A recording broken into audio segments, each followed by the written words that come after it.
Welcome to Vegas Circle with Paki and Chris, and today joining us at Bottega Exchange, we've got Nick Santonastasso. And this guy is traveling around the world, man. Entrepreneur, global keynote speaker, been featured on Forbes magazine I was reading. He is a musician, bodybuilder, fashion model, author. He's got a couple books out. And just straight up, just from the heart, he's one of the most inspiring young men that I've finally get a chance to meet. And he's really built his brand on turning the weaknesses into strengths, straight up. So live by that. So thanks for having me. Appreciate you, man. Yeah, thanks for having me. Excited to be here. Yeah, so jump right into it, man. So you're originally from New Jersey. Yeah, I'm a Jersey boy. Okay. Yeah. What brought you out to Vegas? Speaking. Just a lot of opportunities out here, whether that's speaking or entertainment. We were saying, there's 3 million personal development events a year just in Vegas alone. Wow. I did not know that. So proximity is power, yeah. But I'm originally from Jersey, but I live in Tampa. And so just here for, the event. We're doing some nonprofit work for, the kids in some of the more tough areas. Yeah. And they can need that too. You coming to speak for Get Tribe, right? Yeah, is that what you're in town for? Yeah. That's awesome, man. And this is your second time coming out year. for the second year in a row? Yeah. So we did it last year, and then we'll do it this year. And like I said, just trying to higher the consciousness or higher the level of thinking or the perspective or the way they look at it, and kind of plant some seeds that, could blossom today or tomorrow or a week or years from now. They'll be like, oh, Nick said that. That's wild, But that's the power and the beauty behind speaking to kids is that they're so receptive. Whether they think it or not, their subconscious mind is always learning and it's always taking in stuff. And so whether they think they're learning or whether they don't want to learn, subconsciously I'm getting in there somehow. Yeah. And that's cool too. We'll get into that a little bit too. Being a musician and your new single out. Yeah. But just starting off, man. So you actually have Hanhart Syndrome. Is that what I'm understanding? Yeah. So can you talk a little bit about that? Yeah. So I'm 23 years old. In 1996, it was my mom's last pregnancy. She went in for a couple ultrasounds. Everything was great, and then she went in for a late ultrasound, and I sat my parents down, and the doctors started looking at each other with these weird faces, and they asked what's wrong, and they said, well, from the looks of it, it doesn't look like your baby's limbs are being developed. Looks like he's missing his legs, his arm. You might have cleft palate. His face might be messed up. And, they painted a very grim picture for my parents. And so basically what Hanhart Syndrome is a super rare genetic disorder that either leaves the babies with undeveloped limbs or undeveloped organs. And so at the time of my birth in 1996, I was the 12th baby in medical history at the time that was diagnosed with the syndrome, and out of the 12, 8 of them had passed away due to undeveloped organs. And so they, told my parents I had about a 30% chance to live. And on the way we went, my mom had a C-section, and they immediately took me away, did tests on my organs, and my organs came back 100% healthy. The only thing that was affected were my limbs. So I had beat that 30% chance to live, being born with no legs and one arm. And from there, my parents were pretty pumped about that, I'm sure, right? Of course. And from there, the doctors basically handed over a long list of things that I wouldn't be able to do. So how empowering, is the medical field, right? You won't be able to dress yourself, feed yourself, be independent, feeding to, you name it, they put a limit on me. And my parents gratefully were like, yeah, thanks, but no thanks. You may be the professionals, but you don't know. Especially if there's only 12 kids in the world, you don't know what they're truly capable of doing. So we're gonna just see what he's truly capable of doing. Sure. Yeah. And so your parents are special, man. I was listening to some of the things you dealt with, and man, from you actually cut your arm off to wrestle, and your parents. Yeah. How were you able to negotiate that and get your parents on board to do that? I'll give you a little context. So when I was born.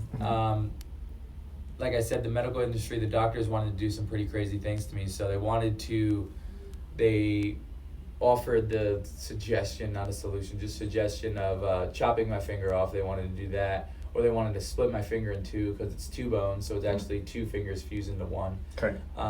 Or they wanted to put rods in my quads. I know I'm not a rapper.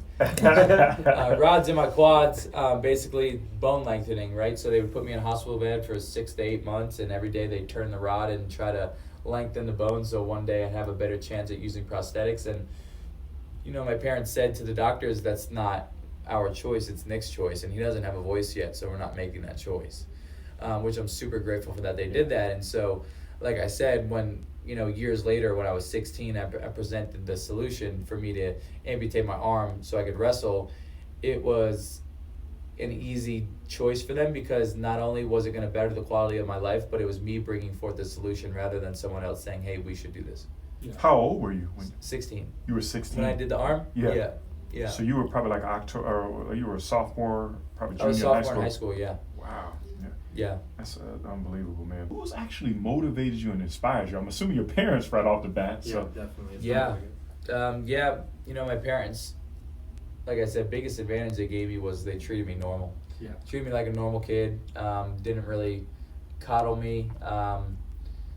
For example, you know, they put my clothes in front of me and be like, all right, you know, figure it out. Yeah. And they would give me verbal suggestions, but they never give me, you know, solutions. They would just have me figure it out. Mhm. And, you know, same thing with my food, you know, here's your spoon and Mhm. some food, figure it out, you know, and that their whole lesson behind that was, you know, my dad said if I would have, you know, put loops on the doors so you can open them and made things super easy for you, like what would happen when you went into the real world? Like, what would happen? that's and straight and up. that's you know, that's a question that any parent right now can ask themselves is, are we doing too much for our kids? You The know, majority of the times we are. You were right. I mean, Chris and I talked about it too. I heard the saying years ago when, from a friend of mine that he had said basically, "Welcome to life on planet Earth." Like when things Yeah. that happen bad, it's like, "Welcome to I life like on it. planet Earth." Like, yeah, you will get punched in the face. Yeah. and you need to get Figure punched it in the out. face. It's not all sometimes. sunshine and rainbows. Yeah, for sure. And your parents are special people. I gotta meet them, man. 'Cause Yeah. Yeah, that's all no great. joke. Yeah. Yeah. But you actually got your start. You blew up on Vine, right? I did. And I didn't realize that was even you when I was putting everything together. So Yeah. you were doing prank videos. Yeah. So my senior year, like I said, you know, as I was a wrestler, I was evolving Yeah. because I was coming from a suicidal thought thinking kid that was super just negative in his head, and why me, the big victim mentality of why me, right? Why am I born like this? Why do I have to go through this? Why the kids got to make fun of me? And so I was looking for a way out, and that's when wrestling came into play first. And so from Jersey, wrestling's a massive deal. We got some pretty tough wrestlers over there. Yeah. And so my older brother was a wrestler. I looked up to him, and all my best friends were wrestlers. And so that's when that was the start of like, hey, because my right limb was 5 inches longer than it is now, my bone was growing faster than my skin. Okay. And so it was like your finger, but super sensitive. And if I would have hit my arm hard enough, my bone would have came through my skin. And so, you know, I marinated on the idea of becoming a wrestler and realizing that it would instill confidence in me. I'd been labeled as an athlete. I mean, that would fire me up. And so that's when I made the decision, and I presented the solution to my parents, and they were, you know, accepted it. And so my junior year, I was a JV wrestler, not the starting lineup. And then senior year, I was the 106-pound varsity wrestler for my high school. And that just gave me, that was the start of my confidence, because I was a kid that thought you were either born with confidence or you didn't have it. But I realized that confidence is a skill. And, you know, a synonym for confidence is self-integrity. And so as humans, there's so many things that we commit to and we don't follow through on, right? We're humans. Yeah, it's true. But we need to realize that every time that we commit to something and we don't follow through, we diminish our self-value, we diminish our self-integrity, we diminish the relationship we hold within ourselves. And so if you notice someone who's not really on the right path, it's probably because they've committed to something multiple times that they haven't followed through. So they haven't built that belief in themselves, right? People think it's the belief that comes first. It's you got to do the work, and then the belief comes after. And so you straight up yeah. true, man. So you do the work, Yeah. you commit to yourself, right? What's the most important relationship you should be working on? You're on. Me, the mirror, the Yeah, mirror. exactly. And, Yeah. and majority of the times, you know, as humans, we're craving and seeking validation and guidance from other people and praise from other people, when we should be actually loving on ourselves and praising ourselves and committing to ourselves and just like really, you know, gambling with ourselves, you know, like putting all our marbles in on ourselves. That's straight right? up, yeah. And so I gained enough confidence to put myself out on the internet as, you know, becoming a wrestler. And so I wanted to create something where I can not only make people laugh, but inspire them at the same time, and show them, you know, regardless of what hand life has dealt you with, that it's our duty to play that hand. And so what better way was thinking of something that has never been done before. And this was strategic, right? You know, I needed to be strategic, something that was going to, you know, catch people's attention in 6 seconds and then be like, oh my God, I want to see more of this. And so I realized that there wasn't any legless guy crawling around Walmart pretending to be a zombie. Yeah. And so, you know, that was like, oh, you know, that's a good idea. In Nick's head, that's a good idea. Yeah. And so my senior year, I put fake blood on my face, I put fake blood on my clothes, and I set out to my local Walmart in New Jersey. And you know, I pulled this prank, and it was 6 seconds, and this guy threw paper towels at my face, and my goal was for it to reach 500 kids or adults. You know, that was my goal. I just want like 500 views. You know, that'd be pretty dope. And I posted the video, and I went to sleep for school the next morning. And when I woke up, it had over 80,000 likes and over 80,000 rewinds. In 24 hours? Yeah, less than 24 crap. hours. Okay. 80,000 likes and rewinds. I gained 50,000 followers while I was sleeping. And I had no idea what was going on, and so I go back to school, and people are like, "Dude, you're the zombie king." And I'm like, "What did I do?" And so that's when the pranking really got involved. I realized that, you know, it was catchy and people liked it, and so I started making funny videos. And I think that's really who I am on the deep core of me is I'm just a kid, and I'll always be a kid. But when you see me on stage, I turn on my own. I'm an adult and I'm sophisticated. You know, but I'm a think kid. we all do that. Yeah, though, yeah. we all have and that's the thing, you know. I think we all need to do more things that bring us back to that little kid inside. Because, you know, we go through the motions, we go to work, we, you know, be adults, right? But what really makes us that fuzzy feeling and makes us feel fulfilled is always going back to those things that fired us up as a kid, right? And, you know, it makes me curious. It's like, you know, even at a young age, you're talking about 15, 16 years old, you're making these conscious decisions to build confidence. Like, where do you think that comes from? Because I don't even think it was conscious. Oh, really? Really? It was not No, subconscious. yeah. I think it was just like fight or flight. Like, I need to do something that's going to make me feel good. I didn't know that I was trying to build confidence, but over time I realized, like, oh, I feel a little bit better about myself. I feel a little bit better about myself. Oh, I'm an athlete. Oh, you know, those endorphins girls know me as a wrestler. Like, all these things, right? Yep. And, you know, to be fully transparent, females were my biggest suicidal trigger as a kid. And so, you know, as humans, we crave energy, whether that's masculine energy or feminine energy. We crave it. We want that love. And I don't think I've ever gotten that love from a female. You know, a friend love, yeah, but like, you know, boyfriend, girlfriend's a big deal. And so I never got that attention. And so that drove me into a very dark place. Just thinking that I wasn't good enough. I wasn't loved. I was disgusting.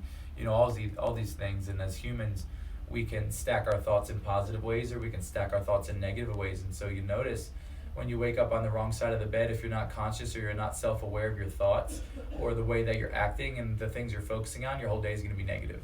Because you just start nitpicking yourself. You're pissed off in traffic, your tire pressure's off, work sucks, right? Because you didn't catch your thoughts from right in the beginning. In its first, I think it's like 11, 12 minutes of the morning. Yeah. And that's why you need to set your day up. And that's why we were talking about programming is like, you need to wake up and you need to restart your programming. And so how we do that is like, I mean, the majority, I mean, for you guys, do you check your phone right away when you wake up? I do, yeah. It's terrible. Sometimes does it piss you off? Do you get triggered about an email or because you see me, I got two phones. Yeah, you got two phones. You ain't lying. But that's the thing is like, man, humans, we're like getting away from being humans. And so, you know, how powerful would it be if you started your morning off for the first 10, 20 minutes or 30 minutes, you didn't touch your phone, you were just a human and you thought about the things you were grateful for and you appreciated. Or maybe you did your affirmations or your positive self-talk. I mean, you know, my positive self-talk is, you know, I'm a force for good. I'm a student of the game. I'm kind. Abundance flows through me. I'm decisive. I'm evolving as a leader. I'm becoming the man I'm meant to be. How do you think your days would start off if you program yourself with things that fire you up and you use your physiology and you put emotion into it? Because, you know, you can just like speak things, but if you don't do it with emotion, it's never going to drill into your subconscious. It's never going to become you. So at first, you know, you may create these affirmations and these things you want to talk about yourself, and it might sound fake at first. That's fine because it's different. But you need to like continuously do it, but with emotion and changing your physiology so you can really embed it into your you know, your body and actually have it be you. And so it's just talking about programming. And I want my kids and grandkids to know me for much more than crawling around Walmart. So I had to do something bigger and better, right? And so I moved out to LA. I got accepted to the only college I wanted to get into. I got accepted to with my best friend. Went to orientation, was like, this is kind of weird. I don't know if this is for me. And then I had the opportunity to be a core cast member of like an Impractical Joker show, but the whole cast was disabled. That was the concept. So you could post you can make some pretty messed up, you know, pranks. And I didn't know nothing about business. I didn't know nothing about the TV show industry, whatever it may be. And so they're like, we need you out here by this time. We got to film the pilot. It's going to be great. Here's your pay. Like they already, you know, laid everything out for me. And so I told my parents, I was like, I'm not going to college. I'm going out to be a prankster. And my dad was like, I don't know if that's the move. And my mom was like, as long as you're happy, I'm happy. You know, and that's the balance between my parents right there. in a nutshell. And so I persuaded them, and I moved out there with a roommate. I just picked a dude that was only, like, he was old enough to just move, you know? Yeah. So I was like, you come with me if you want. And I need some help. And, you know, I moved out there. I signed a small loft in Glendale, right outside of Hollywood. It was a shack for like $1,600-$1,700 a month. And 2 weeks after signing my lease, they get an email and they said, hey, you know, the show didn't get picked up, but, you know, if any other opportunities come. I'm like, what? Shut You know, up, you already signed the this- lease. how does this happen? What do you mean? Wait, you mean shows just get canceled like that? And I refused to tell my dad that I was broke. I went out there with only a certain amount of money. My roommate stopped paying rent. He never even got a job. And I was sleeping on a pile of towels and my laundry. And I was eating peanut butter and tortillas and noodles and anything that was easy to fill you up. And because I would save my money to pay my rent, because my dad always engraved to me, credit's important, credit's important, credit's important. Yeah. So I was like, I'm going to pay my bills and I'm not going to eat because I'm not trying to mess up my credit. And so I kind of refused to tell my dad I was broke. You know, I was like, hey, I just asked him for a couple dollars here and there, but he didn't really know how broke I was. And so I moved home. I was like, man, well, you know, what's next? And I was always envious of people in shape, never knew if I could be in shape. And so I'm analyzing the fitness industry. And again, I said, wow, just like Vine, I use my unicorn body to the best of my abilities. And how can I do that in a different industry? And I looked at fitness and I thought, well, one, there's no bodybuilder with no legs and one arm bodybuilding. So if I do it successfully, people are going to watch. And two, you can't buy a fit body. And so if I got shredded, no one could take that away from me and say, oh, you just took a pill, or you can't. It doesn't work like that. And so that not only is no one can take that away from me, but it's extremely marketable because it's real. And so that was my thought process on the fitness industry. And, you know, I told my parents, I'm going to be a bodybuilder. And the thing with fitness is, like, it doesn't happen overnight. It's not going to happen overnight. Like, you're not just going to get shredded overnight, especially if you've never been shredded before and you don't know what you're doing and you have no idea about lifting or nutrition. Yeah. And so I can proudly say that the one thing that I'm very good at is following through on my vision. Following through on my vision. I saw myself as a prankster. I did that. I envisioned myself as a bodybuilder. And even when people were like, dude, how are you going to become a bodybuilder? You have half a body. And I was like, that's fine. This part of my body will be more shredded than your whole entire body. Yeah. You know, just like using it as fuel. But I am very good. I'm like confidently saying that I am very good at obtaining whatever vision I want. And that's because I realized that the only person that needs to believe in my vision is myself. Yeah. And I don't let the outside noise affect me. And if I can see it, then I can achieve it. And so, you know, my knowledge in training got better. My knowledge in nutrition got better. My physique started to change and people started to catch on. I was paying the top bodybuilding account for Instagram $400 a post. I didn't have $400 to give this dude, but anytime I had $400, I was paying him $400 to post one video of mine on his page so I could get some traction, because I knew that if I get it in front of some eyes, then eventually I get to the point where I won't need to pay anyone, that I'll post a video and people will just share it. Yeah. And so it finally got to that point, and I gained, you know, probably 200, 300,000 followers on Instagram doing that. And that was my whole thought process behind fitness and being a fitness model. And, you know, I always, you know, I remember I always envisioned myself like in shape, modeling with a super pretty girl on the beach somewhere in Los Angeles, was totally out of my norm, because I was a nerd and I was, you know, just like very self-conscious and didn't have confidence. And I remember I was flying home after a shoot with one of my friend Michi Peachy. She's like a crazy good looking fitness model. And I remember I was flying home in that plane and I'm looking through the pictures. I'm like, I did it. You know, I did it. That's that awesome, that vision I always had. Like, dude, like. Were you writing this stuff down, or what were you doing? Yeah, I mean, like a vision board or something? To be fully transparent, I need to get back to journaling. I fell off these last couple of weeks with journaling, but it's so powerful because, you know, there's something to not only in really writing something, it engraves it more into you, but when you're continuously writing your goals and you have your visions and these dreams and ambitions, they're more frequent. You think about them more frequently, and when you think about them more frequently, you're more in tune to see networks, opportunities, resources, people that can help you achieve those goals. Yeah. Especially when you're not only writing them down, but you're not just speaking it to the universe, but you're sharing with others what your goals, what your ambitions are, because you're one person away, you're one handshake away, you're one conversation away from changing the trajectory of your life. And so no one's going to know what you want to do in life if you don't share it. I agree, man. Yeah. I agree. Man, you're amazing, man.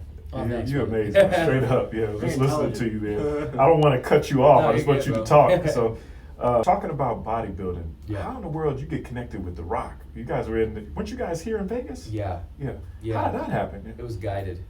It was guided. Yeah. Okay. So, like I said, I'm a big believer in energy, and when you're vibrating off a certain frequency, when we're electrical beings. Like, it's real. That's not fake. Like, we're I agree, electrical man. beings, right? Yep. And so, if we're vibrating off a certain frequency, like I said, we're just. You ever have a moment where like something happened, or someone someone popped into your life, or a conversation happened to your life, and you're like, wow, that's weird. Yeah. All the You ever time. have that? Mhm. Of course. That's because you're being guided. Yeah. You're guided. I don't care what. We're not even talking about religion. I'm talking about energy. There's a higher energy here. Yeah. There's a higher energy on Earth or in the universe. That's facts. And so, I went to the expo. I went to Mr. Olympia. So I was 12. I was doing a bodybuilding show. So I was 12 weeks out. I was doing a 12-week preparation. I was 2 weeks out from my show. I went to the expo Friday. I went to the expo Saturday, and I decided to chill Sunday.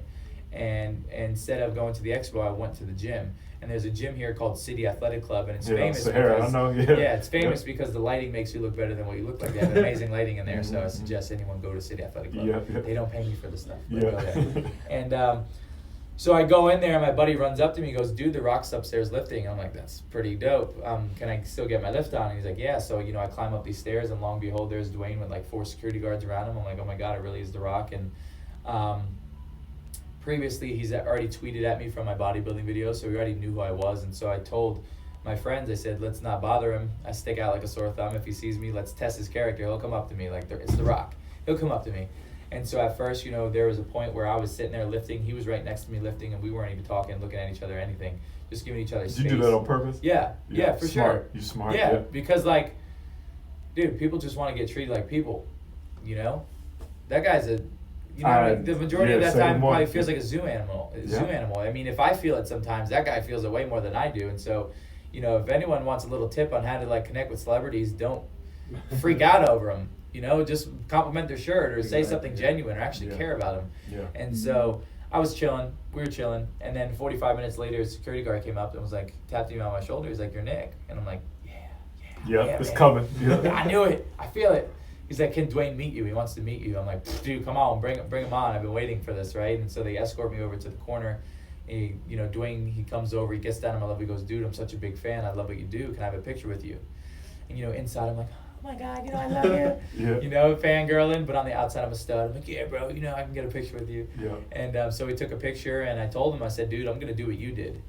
He said, "What do you mean?" And I said, "Well, people knew you for football and then WWE wrestling, and I don't know if you noticed, but you took over the world." You sure did. I said, "I'm gonna do that." I said, "I'm gonna write a book. I'm gonna become the first Calvin Klein model with no legs. I'm gonna be a keynote speaker. I'm gonna do all these things." Mhm. And he looked at me and said, "You're right, because people like you and I, they put us in any industry, and we adapt and overcome."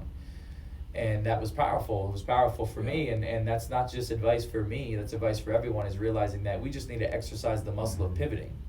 Because I think we can all agree that there's going to be, the majority of the time in your business life and in your personal life, we're going to have a business plan, and it's not going to go the way we want it to go, right?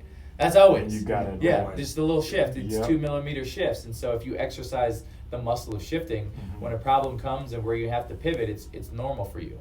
It's just like so many people don't like uncomfortable things because they're not comfortable with being uncomfortable. So you have to continuously put yourself in uncomfortable situations. So next time when something's uncomfortable, you just you step up. Like, you're like, this is my time because I know I'm going to grow. Yeah. You know what I'm saying? And so, we took the picture, and I told him about my competition, and I was 2 weeks out from it, and that's the only reason why I looked as shredded as I did. And You looked ridiculously Thank you. shredded. Y'all making me feel fat right now, man. Thank you. Yeah. Well, That's dude, 10 week. That's 10 week prep. A little 12. A 12 week week prep, prep. and that's the thing. I don't even share this much, which I should, because it's powerful. I knew that if I would have stepped on that stage fat, people would have clapped for me anyway, because I have no legs and one arm. It's not the way I roll. I'm trying to win. I'm trying to be shredded. Love it. I came out and I took third. I beat full-bodied guys. Love it. And so that was that's for me. That's not for anyone else, bro. I'm not here for the applause. I'm here to win. Yeah. I'm here to get things done, right? And so just to give a little bit of context, dude, I could have walked out at 11% body fat, 12, 13, 14, and people be like, "Whoa, you're so inspirational." Yeah. It's not me. I came out as 6% body fat, Wow. just to show people what's good. I had to let him know, you know. That's and so, what's up, man. Yeah, and so 2 weeks later, I'm backstage, I'm pumping up for my show, and my buddy goes, dude, The Rock just posted you on his Instagram. I'm like, oh my God, did he tag me? This is gonna be amazing. And he did, and he wrote this really long, heartfelt message, and at the end he said, I want to thank Nick for sharpening my perspective a bit more in life. And that was like very empowering for me, because it was just proof of concept that if I can not only motivate and inspire, but shift the top tier of the world, that I may not have legs, but I'm here to make a massive footprint in the world before I leave. He gave me a lot of confidence in my message and in my ability to shift lives or shift perspectives. Yeah. Which, you know, like I said, I don't like motivational speaker. I like shifter of perspectives. My goal when I'm on stage is to get you to look at the world a little bit differently and make a shift in your life. That doesn't just happen, or you're not just motivated for the day. Mm-hmm. You go ahead and you take that change into the world. You take that change and you continually change, and you spread it to your family and your business. Like, I'm not here for quick fix. I'm here for longevity. That's awesome, man. You know, your first time getting up on a huge stage and being in front of a massive crowd, how do you handle that type of pressure? It seems very daunting. Yeah. The biggest time I was nervous, actually, I was in China. It was my first time in China. It was my first ever speech. And I was like, I don't know if they're gonna like me. I have a translator. It was my first time I had a script and all this stuff. And I'm in the green room, and all I hear is, Nick. And I'm like, oh my God, I'm freaking out. Like, I've never freaked out so much before a speech, because it was new. It was super new. I had a translator. I had this 8,000 word script that I was trying to study. And because things aren't translated the same in English as they are in Mandarin, so you got to watch what you say. It's got to come out the right way. Sure. And so I did it, and just like everything, once you do it once, like it becomes like, you know, you get more. You sets the tone. You get more comfortable with it. But you know, people always ask me, like, stage fright, all this stuff. You know, when I'm backstage, I do get butterflies, and it's just like, what's the meaning you attach behind that feeling? And so, you know, a lot of people would attach, like, I'm nervous, oh my God. But when I feel that way, my meaning behind it is that I'm alive. You know, my blood is rushing through my body, and I'm right where I need to be. And now, you know, I've evolved into a monster on stage. And the only way I've done that through repetition. You know, just continuously getting on stage, and every time I get off stage, it's like, how can I make that better? How can I, you know, those little 2 millimeter shifts we were talking about, how can I get a little bit better? And so, you know, now I got back from Singapore, Australia, and with Tony. You were with Tony Robbins, right? Yeah. And so, speaking, like, the most credible stage in the world is Tony's stage, and you know, 8,000, 9,000 people. And the last time I was on stage, I was backstage, and I said to myself, I was super calm, I was weirdly calm, and I was asking myself, like, why are you so calm? You know, like what's going on differently in your head? And I just realized that I kind of realized I'm right where I need to be. And then what I've realized and kind of let go is, when I'm on stage, it's no longer me. I'm channeled. And so something is channeling through me. I'm just the boombox per se, right? So the energy is just translating through me, and whatever flows through me and whatever I say is going to be the right thing, and being confident in that.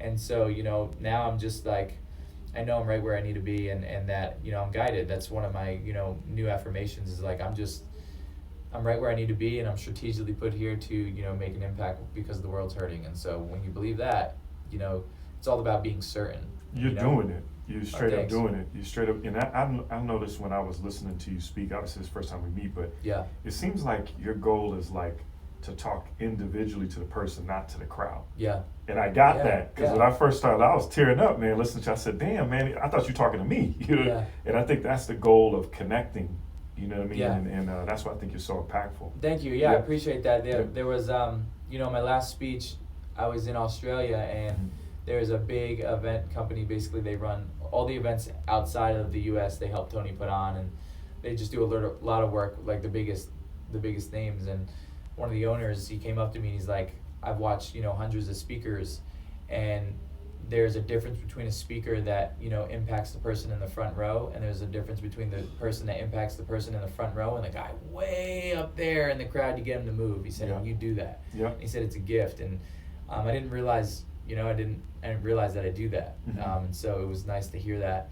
And yeah, man, it's just like going in there and just like making sure everyone feels loved, and that I'm looking at them, and, you know, I'm eye contact. Like, you'll notice that I look everywhere, and I make sure everyone feels me at least once and know I'm there, because like there's there's no point of just like staring at one spot. Like people Sure. need to know that you're being talked to. You know, you got to show everyone love, and so. But like I said, those 2 millimeter shifts. Always just looking to get better and provide more value, have better stage presence, whatever it may be. Yeah, good question. You read a lot. I don't read as much as I should. Oh, really? To be fully You honest. think you would? Yeah, I think You so. said that. Yeah. Now I'm thinking. I was like, I just thought to myself, like, dude, imagine how smart you'd be if you read.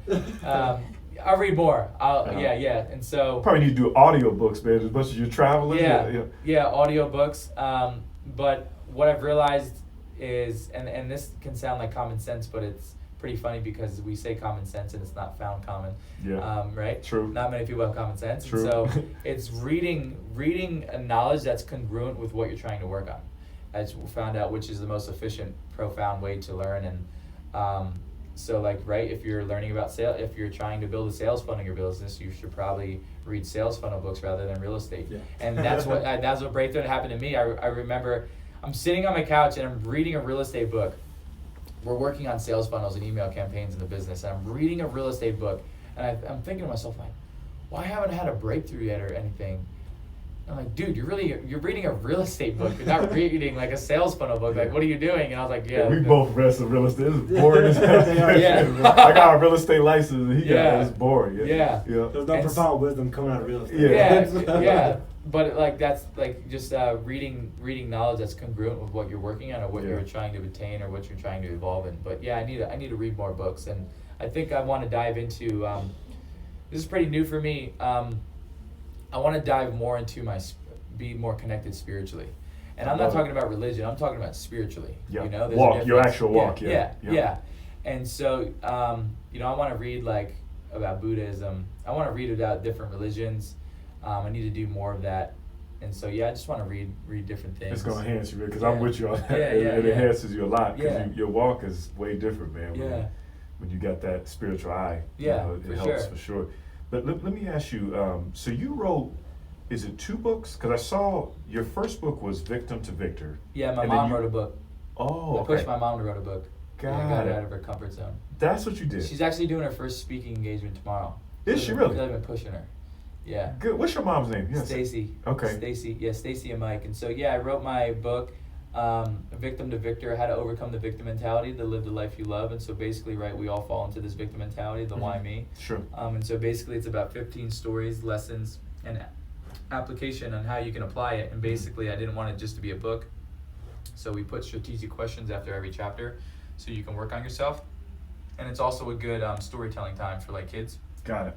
And then, I pushed my mom to write a book because I was trying to show them, I was speaking and everyone's like, I want to talk to your parents. I want to talk to your parents. I want to hear your parents' perspective. It's so amazing that, how you guys were talking about. And so I was like, telling my parents, I'm like, you guys, like, there's a lot of value in what you have to say, and they didn't see it. And so, like, I finally brought them to some events. I'm like, look, like, here are the people, listen to the people, and my mom, she loves reading, and she always said she wanted to write a book, and I'm like, yo, like, what are you waiting for? Like, step up, like, let's do it, let's ride, like, write a book on the parents' perspective of how you raised me. And so she did, and so it's born to break the boundaries, how we raised our adaptive child in a handicapped world. She's gonna change the world with that too. Yeah. We're gonna speak that into existence, Yeah. because that's gonna be cool, because there's so much BS going on, and we were talking about off air. It's just all your mind. So I'm happy she's coming. When is that gonna come out? The book, it's out. Oh, it So is it's out on now. Perfect. Amazon, Okay, awesome. You can find it on Amazon, and she's gonna be speaking tomorrow in Florida at like a women's, like an empowerment little like get together. Okay. And so shout out mom. That's great, man. To do for her, that's exciting. Yeah. Just kind of flipping it a little bit, talking about personal branding and all of that. What do you want your personal brand to represent? Everything. I want to do everything. Maybe I didn't answer this right, but I want to, like I said, like right now I'm taking over speaking. I want to take over modeling. Like I want to shake up the modeling industry. And then what I've realized is I can only reach a certain amount of people through personal development stages. There's only a certain amount of people that go to, business seminars and Tony Robbins seminars, whatever it may be. And what moves masses is music.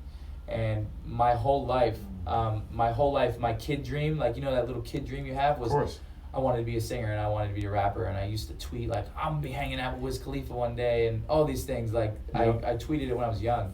And so basically I tried out for American Idol when I was like 15, 16, The Voice. I did Disney World has American Idol. I took like second in that, but I never made it anywhere. And so I think that I didn't have the belief yet in myself to obtain that.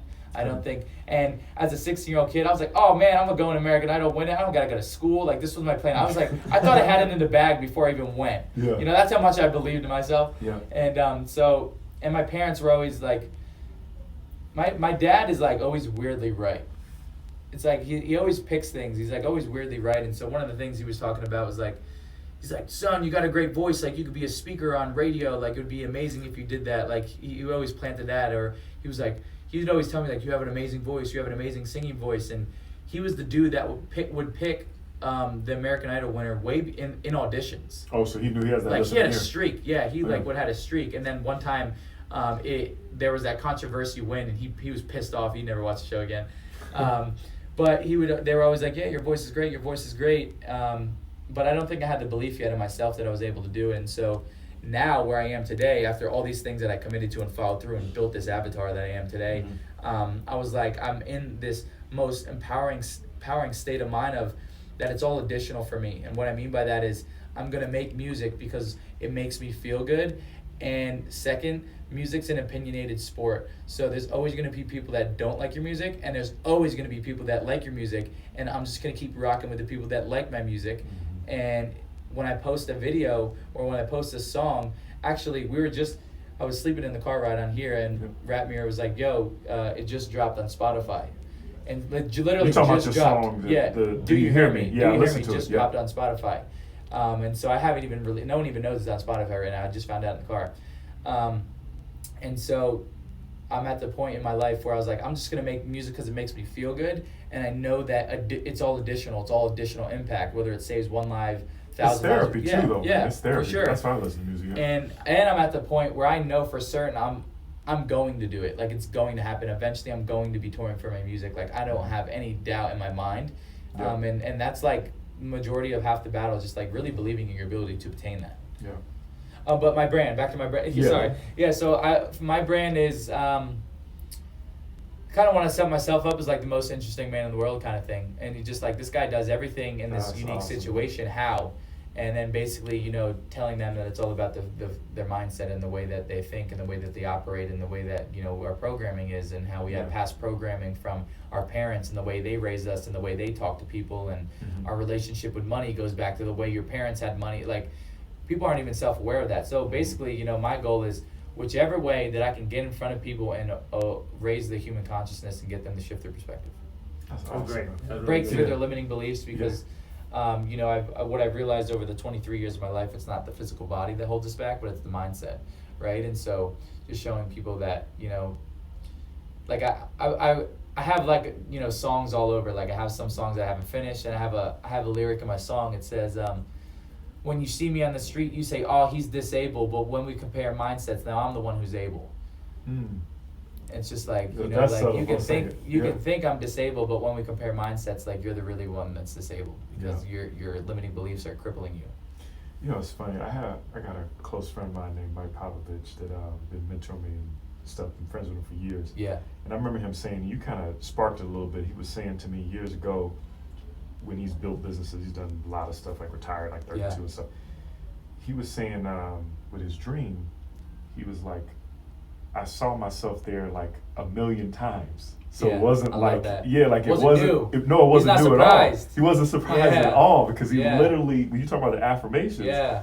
he said, man, those affirmations, I saw it so much. Visualizing. Visualizing, talking Yeah. and speaking it, and then talking in the mirror, doing whatever. He was like, it's gonna happen. Yeah, I need to You do made me more. think of that, yeah. I need to do more visualization too, and the reason why visualization is so empowering is because the mind can't decipher whether it's real or not. It's called neuromirroring, and so basically, when you visualize something so detailed, like, because it's a muscle, you got to practice visualization. But when you visualize something, your brain can't process whether it's real or not. That's, That's- I already know about it. Yeah. There's studies on that. Yeah, It'll it's mess real. you up. It'll It's mess real. you up. Yeah. That's why, like Michael Phelps, they said Michael Yeah. Phelps one of the biggest visualization dudes in the world, because he visualized himself jumping into the pool and winning like thousands and 1000s of times. And then, when we do it, and people are like, "Oh, are you surprised?" I'm like, "I've been here before." Like I've already been here. You know. That's awesome, man. I could talk to you for hours. Man. So switch it a bit because we always want to talk about Vegas for sure. Yeah. You travel around the world, so it seems like you're already doing things for fun on a regular basis. Yeah. But while you're in Vegas, what do you like about Vegas? What I like about Vegas, love the mountains. Mm-hmm. To be honest, like I was Yep. just like looking into the mountains and the sunset, and I think mountains really give you perspective of how small you are. Yeah, sure. And then that's. Have the you been other out to thing. Red Rock? No, I haven't been yet. Okay, yeah, you gotta go. Yeah. So the mountains, I like that. It looks like this big city, but it's really not. Yeah. And so I know that I can, like networking wise, I could take it Yeah. over super easy. I just need to move Everywhere here you for get a it, couple 30 days. Everything's 30 minutes. Yeah. For sure. So being out here, but proximity is power. So being around more opportunities and more events and more entertainment and more people that are involved in entertainment and speaking. I mean, there's so much opportunity out here. And then I like the fact that the airport, you can get, like we were saying, In and you out. can get like Yeah. you can fly to LA in an hour. Like what? It's And there's incredible. multiple flights throughout Yeah. the day in Phoenix. Yeah, and one of my big hobbies and passions now is snowboarding. I have an adaptive snowboard, so like we're close to like snowboarding places, and so and then you guys got a big lake, so we can go wakeboarding. So like it's got pretty much got everything. No alligators. I ain't got to worry about Exactly, alligators. like Florida. I'm moving here, huh? No, yeah, you know what I'm saying. But you got family in Florida, don't you? I do, yeah. Yeah, so you Yeah. know that, yeah. Yeah, so I love it, and I think not only me, I think it's good for everyone, but like I think a couple years we just need to like get in a different zone, like get in a different Yeah. environment, because it shakes you up and makes you evolve a little bit more. And so just I like change, Mhm. like I like switching it up, and Yeah. maybe that's why I'm so easygoing with traveling. But I would like to call this place home. And we were talking about real estate, and Yeah. with the stadium going up and the value is going to be going up. I want to buy a place or two and just like Sure. an investment place here, and just have home base out here, and maybe have a home base back in the East Coast. But you got to go where And the weather, people, man. Yeah, people play. You yeah. got to go where the people play. That's true. Well, Vegas, we're lucky to have you. You should have Yeah. to think about it. It's a good place to be. I'll tell you that much. And you just like anywhere else, you just got to filter out the good pockets of people. Of course, yeah. Sure. Yeah. One of the questions we like asking everybody is, what's their favorite restaurant in Las Vegas? Oh yeah. Okay. I went to. So in the beginning of the week, I brought my girl out here, and we went to Sarah's. Sarah's. Oh, where's that at? It's a speakeasy inside of the barbecue place in the Palms. Oh, really? I didn't even see I that haven't before. heard that either. That must be a little hidden gem. It Yeah. is. Okay. So Speakeasy basically, it's like a inside. 19. Because Palms just redid a lot. They put a lot of money in It's it. like a 19. It's like an old feel, like 1960s, 70s, Check that out. 80s. I love speakeasy. So basically, so you go into the barbecue place. Well, I made a reservation, but you go into the barbecue place and you say, I'm probably letting out a lot of sauce. Sorry. Yeah. But you make a reservation or whatnot, and a different host comes out and she walks you through the wall. Like, Okay. opens the wall, and it's a different restaurant, and it's like super low key. I didn't It's even know that was expensive, there. but- We were just about. We just Yeah. had breakfast over there, so that's funny. Yeah. But it's super Good low stuff. key. But you guys got In and Out. We don't got Yeah, In and it's Out Florida, dangerous, so yeah. it's dangerous. Yeah. And I like the fact that, like we were saying, not only is everything just like 30 minutes away, but everything's 24/7. Yeah. It Like, gets you in trouble, but you I- want to keep your money because Yeah. it gets you in trouble like too. when yeah. I lived in LA and I was broke and alone, like what I would do for like therapy is just drive around the city at night, because it was just still going. Yeah. And I could just observe and just drive around and listen to music. Yeah, and there's so much Yeah. money at LA, man. Yeah. It's always it. What's just kind of like a two-part question? What's some of your personal goals, and where do you see yourself in the next maybe 5 years or so? Yeah, personal goals. Personal goals. Yeah, I want to have an album or a project done within like 6 to 8 months. So Okay. with music, like 6 to 8 months. Still learning how to DJ. Mhm. I was with. I know you saw the video. I was with Yeah. Aoki at Hakkasan the other night. I was gonna ask you burning it that, yeah. down. Oh, that was fun. And he so lives in Vegas too, Yeah, so that's yeah, cool. yeah. Yeah, he's got Yeah. a residency here. Yeah, and so learning how to DJ, had the project out within 6 to 8 months. Business is systemized, just have all the systems in the business. And personally, yeah, just like I said, my main thing, what I get off on, is giving people experiences or being able to spoil my family or my friends or like a girl, whatever it may be. And so like I just, financial freedom, we're all seeking that. So I want to buy some real estate investment personally. That'll Sure. make me feel good. And just like, just being able to set myself up so I can just give people experiences and fly them out to places and do things that they never expected they'd be able to do in their life, right? So that's what I want to do. And then in 5 years, oh man, let me just rattle off all the things I'm gonna do then. Like I said, DJing, so probably touring for DJing, touring for rapping and singing, performing. I'm gonna be an actor. I want to be an actor. I basically want to be like a modern day Avenger. Okay. Like a superhero. Okay. So like you've never seen an actor with no legs and one arm that's jacked, right? So Yep. imagine if you were watching like some superhero movie and I jumped out of a suit and it was actually me and I was like doing some, beating up some super villains and stuff, and then jump back in my Iron Man suit and fly away. Yeah. Or maybe it's an army movie and I'm a retired general and I got blown up but I'm shredded and I'm giving like a motivational speech to my guys before they go out to war. Like I have all these ideas. That's gonna happen. Yeah, man. yeah. That's exactly. gonna happen. I That's why already I'm see speaking that. into this Yeah, microphone. that's gonna happen. Yeah. So I want to like I said, like The Rock, Yeah. like the acting world the movie world had to confine around The Rock because he's The Rock. Like he can only play The Rock. Like The Rock plays The Rock, right? Yeah. And so they had to like adapt to him, and like he made his own lane. So for me, it's just like making my own lane. I want to do the modeling thing, because I also think that that's another industry is very cookie cutter and you got to look a certain way and do a certain way. And you were on New York Fashion Week too, right? Yeah. Okay. Yeah. That's awesome. Yeah, so I had the opportunity to walk the runway at New York Fashion Week, and but basically my whole thing is like showing up your authentic self is the sexiest thing you can do. So being authentic, transparent, that's the real you. And so when we show up in that world, that's the best thing we can do. That's awesome. Yeah. What would you say your message, because I know you dealt with what you talked about when you were 16, but what would be your message to the kids, especially with low self-esteem and all this social media, cyberbullying and all this crap that's out there? What would you say to, just one kid listening? Yeah, everything you see on social media is not as you seem. These people flexing, these people that are showing that they're happy.